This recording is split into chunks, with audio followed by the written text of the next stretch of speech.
Assalamualaikum warahmatullahi wabarakatuh. Selamat datang di channel saya. Saya mengucapkan terima kasih Anda sudah banyak menyaksikan video saya.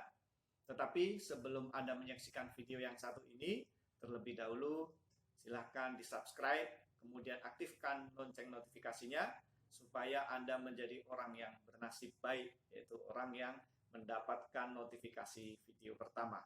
Kemudian jangan lupa kita share ke teman-teman kita share ke saudara, supaya apa? Supaya teman kita, saudara kita juga menjadi orang yang cerdas ya, dengan melihat dan menyaksikan video-video ini. Pada video kali ini saya akan membahas mengenai salah satu informasi yang sangat penting di dunia biokimia ya. Biasanya orang membahas mengenai asam amino esensial, kemudian asam amino non esensial. Ternyata ada satu golongan asam amino yang tidak banyak dibahas orang, tidak banyak orang mengetahui, yaitu asam amino semi esensial. Jadi asam amino semi esensial ini juga memegang peranan penting di dalam metabolisme tubuh kita ya. Memegang peranan penting di dalam menjaga stabilitas metabolisme. Nah, bahan baku apa saja, kemudian bagaimana proses pembuatannya, kemudian bagaimana reaksi-reaksinya, hambatannya, kemudian bagaimana kondisi-kondisi ideal untuk terjadinya perubahan-perubahan reaksi pada asam amino semi esensial akan kita bahas pada video kali ini. Oke, selamat menyaksikan.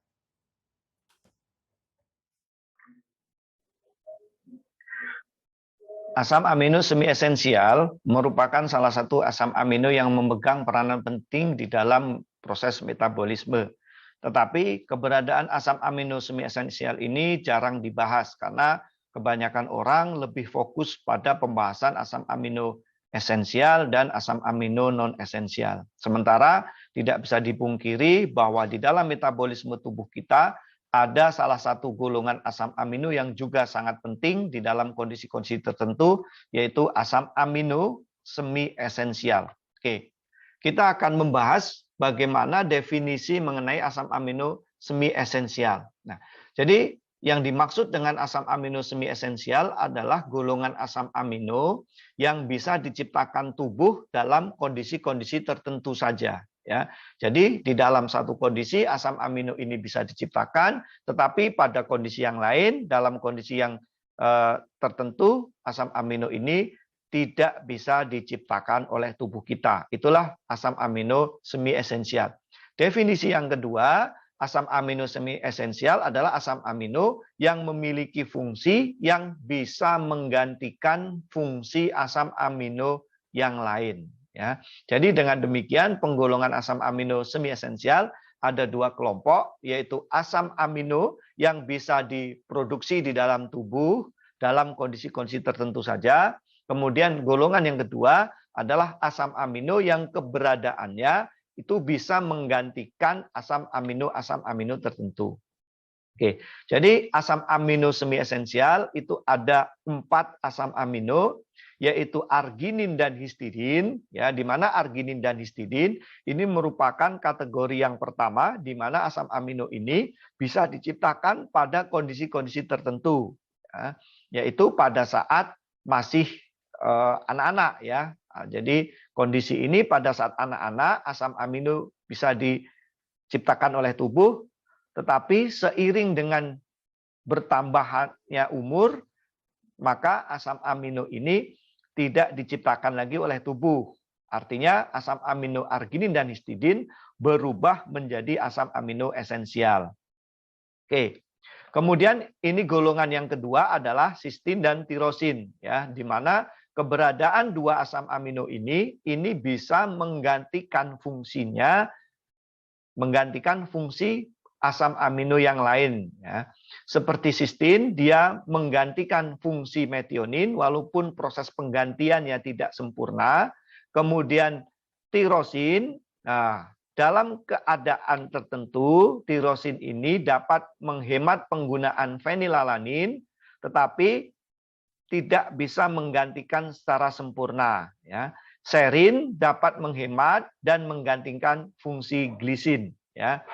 Oke, jadi ini merupakan contoh definisi yang kedua, yaitu asam amino yang fungsinya bisa menggantikan asam amino lain walaupun penggantiannya tidak sesempurna asam amino aslinya. Oke. Sekarang kita akan membahas bagaimana 4 asam amino ini dilakukan sintesa di dalam tubuh, ya. Yang pertama adalah tirosin, ya. Jadi tadi sudah saya jelaskan salah satu fungsi tirosin ini diproduksi di dalam tubuh, ya, di dalam sel dengan hidroksilasi fenilalanin. Nah, setengah dari fenilalanin di dalam tubuh, ya. Jadi setengah dari fenilalanin yang dibutuhkan untuk memproduksi tirosin. Jadi sebenarnya tirosin dan fenilalanin ini merupakan bahan bakunya, ya. Jadi setengah dari fenilalanin yang ada di dalam tubuh ini digunakan untuk memproduksi tirosin, ya. Jadi jika kita mengkonsumsi makanan yang kaya akan tirosin, ya. Jadi kalau kita mengkonsumsi makanan yang kaya akan tirosin, maka akan mengurangi kebutuhan fenilalanin sampai 50%. Nah, jadi inilah yang saya jelaskan tadi, fungsinya di dalam tubuh bisa saling menggantikan walaupun tidak bisa menggantikan 100%, ya.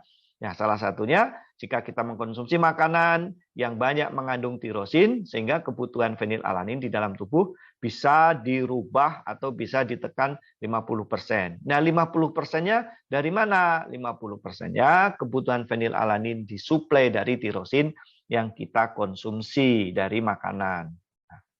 Nah, fenilalanin hidroksilase adalah campuran fungsi oksigenase, di mana satu atom oksigen digabung ke air dan lainnya ke gugus hidroksil dari tirosin. Nanti bagaimana proses konjugasi atau penggabungannya, bagaimana pelepasan H2O, atom hidrogennya, nanti saya jelaskan di dalam reaksi berikutnya, ya. Oke, sementara reduktan atau senyawa yang membantu proses reaksi ini adalah tetrahidrofolat, ya. Ini merupakan kofaktor atau koenzim yang berasal dari asam folat, yaitu vitamin B kompleks, ya, merupakan bagian dari vitamin. Kemudian kofaktornya adalah tetrahidrobiopterin, ya. Jadi memerlukan koenzim yang namanya tetrahidrofolat dan memerlukan kofaktor yang namanya tetrahidrobiopterin yang dipertahankan dalam status reduksi oleh NADPH dependent enzyme, ya. Jadi saya jelaskan bagaimana reaksi dasarnya. Oke, ini adalah reaksi bagaimana perubahan fenilalanin menjadi tirosin, ya. Jadi sekali lagi fenilalanin bisa berubah menjadi tirosin, ya. Nah, tetapi dalam konsumsi tirosin yang besar, penggunaan fenilalanin di dalam tubuh kita ini bisa diefektifkan atau diefisienkan. Oke. Tadi di dalam reaksinya memerlukan fenilalanin karena bahan baku tirosin adalah fenilalanin. Jadi sebenarnya reaksi perubahan fenilalanin menjadi tirosin ini merupakan reaksi yang sederhana karena hanya penambahan gugus OH, ya. Jadi penambahan gugus OH dari senyawa fenilalanin. Nah, gugus OH ini berasal dari senyawa reduktor yang disebut dengan H4 biopterin, ya. Nah, H4 biopterin ini adalah senyawa yang akan memberikan senyawa OH. OH-nya ini berasal dari sini, ya. Ini adalah senyawa OH yang nantinya akan diikatkan pada senyawa fenilalamin menjadi tirosin. Kemudian senyawa H4 biopterin yang melepaskan senyawa OH yang ditangkap senyawa tirosin akan berubah menjadi H2 biopterin, ya, sehingga gugus OH-nya akan berubah menjadi senyawa keton. Nah, proses hidrolasenya ini senyawa H ini OH, berarti ada penambahan satu senyawa lagi yaitu senyawa H. Senyawa H berasal dari senyawa NADPH, ya. Jadi senyawa NAD ini merupakan senyawa yang memberikan donor H+-nya, ya. Jadi senyawa NADH H+ akan berubah menjadi NAD, di mana NAD ini merupakan senyawa koenzim ya, senyawa koenzim di mana hanya digunakan untuk melengketkan atau diletakkan pada senyawa tirosin ya, sehingga fenilalamin berubah menjadi senyawa tirosin. Nah, enzim yang berperan di dalam reaksi ini ada dua. Yang pertama adalah fenilalanin hidrolase. Ini digunakan untuk memutus ikatan atau melepaskan senyawa OH yang berasal dari biopterin, kemudian meletakkannya senyawa tirosin. Sementara diperlukan enzim yang kedua adalah enzim hidroterin reduktase. Ini fungsinya mengembalikan senyawa H-biopterin menjadi H2 biopterin menjadi H4 biopterin ya, dengan menambahkan satu senyawa H ini ya, senyawa H ke dalam senyawa O ya, senyawa O di sini, sehingga dari senyawa H2 menjadi senyawa H4, O-nya berubah menjadi senyawa OH. Sementara pada saat pembentukan senyawa tirosin, OH ini akan lepas kemudian akan dilengketkan pada senyawa HO ya. Jadi senyawa ini adalah merupakan senyawa proses pembentukan tirosin. Oke, berikutnya senyawa histidin ya. Tadi sudah saya jelaskan bahwa histidin ini merupakan asam amino semi esensial dari golongan pertama ya, yaitu histidin ini dapat diproduksi di dalam tubuh anak-anak ya. Histidin tidak dapat segera diserap oleh tubuh ya. Menjamin pertumbuhan. Jadi pada anak kecil ini kebutuhan histidin ini tinggi, sementara konsumsi histidin ini tidak mencukupi ya. Maka dari itu tubuh membuat regulasi untuk bisa menciptakan histidin di dalam tubuh. Jadi histidin pada anak-anak tidak harus disuplai dari makanan karena kebutuhannya cukup tinggi ya. Histidin merupakan asam amino yang mutlak dibutuhkan bagi anak-anak, sehingga tubuh disintesis dari asam amino yang disuplai sehingga tubuh bisa mensintesis sendiri, sehingga kebutuhan asam amino histidin tidak harus disuplai dari makanan. Nah, histidin ini di dalam tubuh anak-anak, jadi ini hanya bisa disintesis pada tubuh anak-anak. Jadi pada saat kebutuhan histidin sudah bisa disuplai dari makanan, maka tubuh secara berlahan akan menghentikan proses pembentukan histidin. Jadi histidin ini terbentuk dari senyawa PRPP atau histidin disintesis dari senyawa fosforibosil piroposfat dengan bantuan ATP yang membentuk senyawa 5-aminoimidazol 4-karbosamida ya. Jadi sekali lagi senyawa PRPP dengan bantuan ATP akan membentuk 5-aminoimidazol 4-karboksamid ribonukleotida atau disingkat dengan ICER ya. Oke, ini bagaimana proses pembentukan senyawa histidin dari PRPP ya, senyawa PRPP dengan bantuan ATP melalui 5 step reaksi dengan bantuan senyawa amin atau penambahan senyawa amin berasal dari senyawa glutamin yang melepaskan satu senyawa NH3 sehingga akan menjadi glutamat ya. Oke, berikutnya PRPP ini akan berubah menjadi senyawa ICER ya, senyawa ICER. Kemudian senyawa ICER ini akan berikatan dengan senyawa imidazol gliserol fosfat ya, senyawa imidazol gliserol fosfat.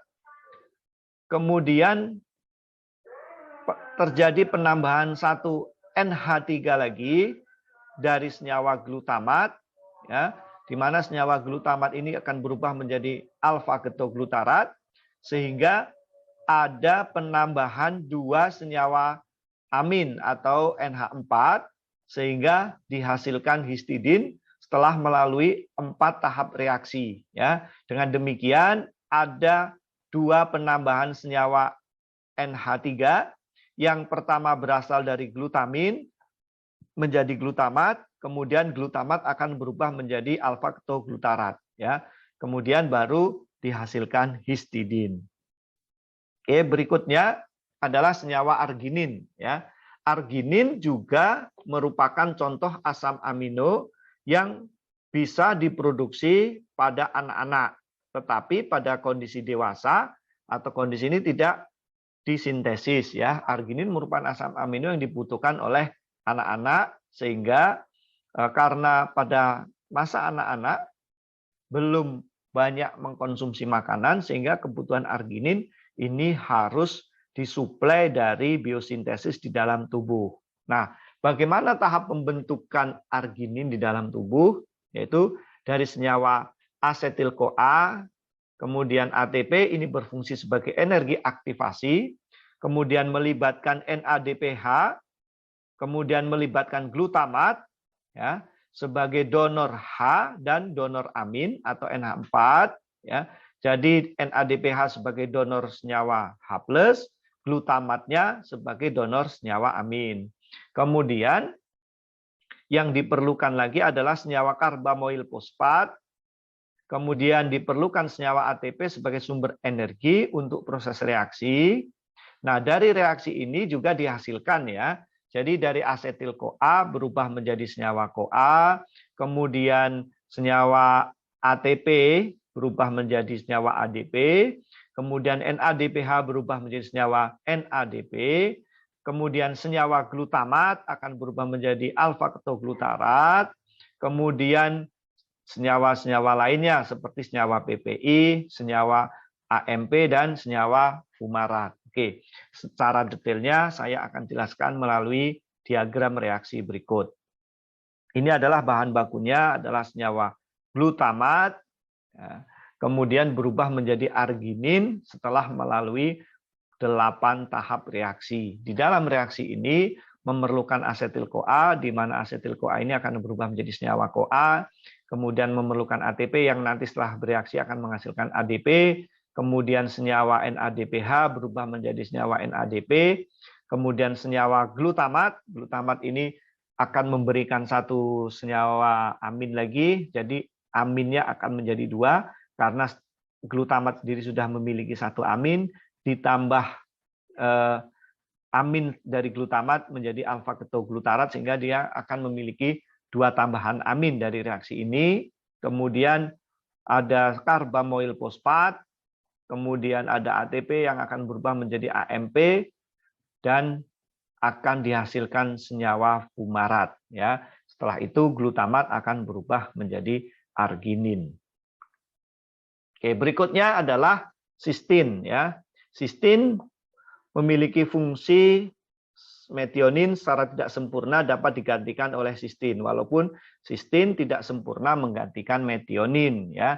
Jadi jadi metionin secara tidak sempurna dapat menggantikan sistin, tetapi sistin juga bisa menggantikan metionin, walaupun penggantian dari sistin ke metionin itu penggantian yang tidak sempurna. Tetapi keberadaan sistin dan metionin ini bisa saling menghemat asam amino di antaranya, ya.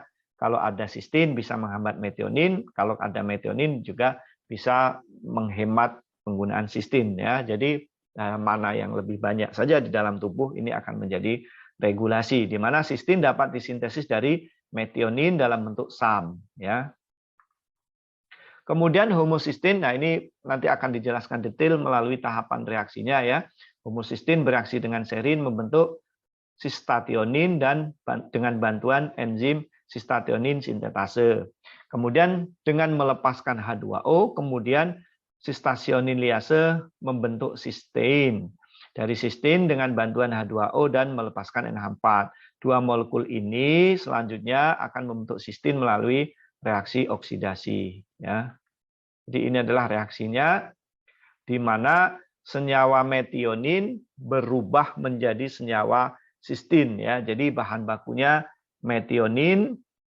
Metionin terlebih dahulu berubah menjadi senyawa SAM. Nah, dari SAM ini berubah menjadi homosistein. di mana terjadi penambahan senyawa SH, senyawa H, senyawa S menjadi senyawa H, ya. Artinya ada penambahan satu senyawa H dan pelepasan senyawa metil. Nah, senyawa metil ini berasal dari metionin yang kemudian ditangkap oleh senyawa N5-metil TNF, ya, sehingga menjadi THF.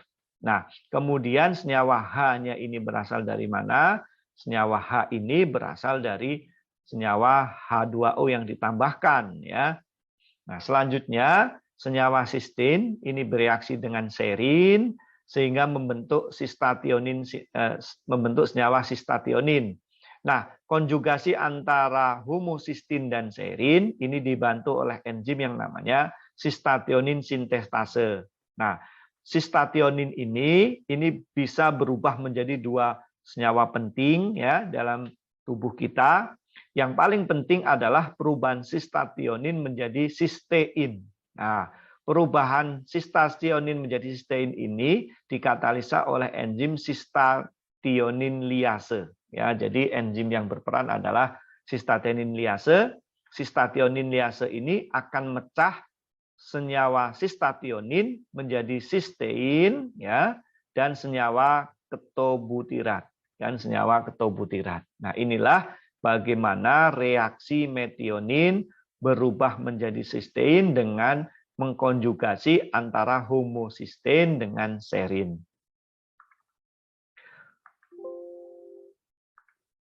Oke, demikianlah pembahasan kita mengenai beberapa asam amino semi esensial, ya.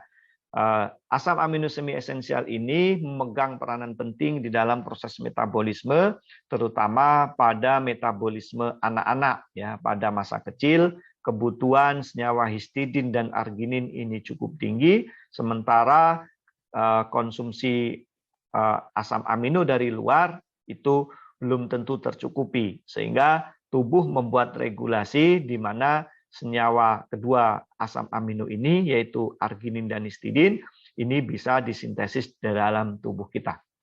Oke, dari beberapa literatur atau hasil penelitian, ada juga orang dewasa yang bisa membentuk arginin dan membentuk histidin. Pada saat kapan? Ya. Jadi beberapa penelitian dilakukan pada orang yang kekurangan histidin dan arginin dalam waktu yang lama dari konsumsi. Ternyata terdeteksi bahwa tubuh orang yang kekurangan arginin dan histidin dalam jangka waktu yang lama ini ada perubahan regulasi di mana tubuh mulai menyesuaikan diri untuk bisa membentuk arginin dan histidin. Ya, misalnya pada orang yang bekerja dalam pekerjaan yang berat, orang yang bekerja dalam kondisi pekerjaan yang memerlukan banyak tenaga dalam jangka waktu yang lama, sementara kebutuhan arginin dan histidin tidak tercukupi dari yang dikonsumsi. Nah, ini ada kemungkinan ada beberapa reaksi yang ditemukan pada orang-orang tertentu. Ini ada penyesuaian tubuh bisa membentuk kembali arginin dan histidin sama seperti pada masa anak-anak. Oke, demikianlah pembahasan kita mengenai asam amino semi esensial. Dan saya akhiri, assalamualaikum warahmatullahi wabarakatuh.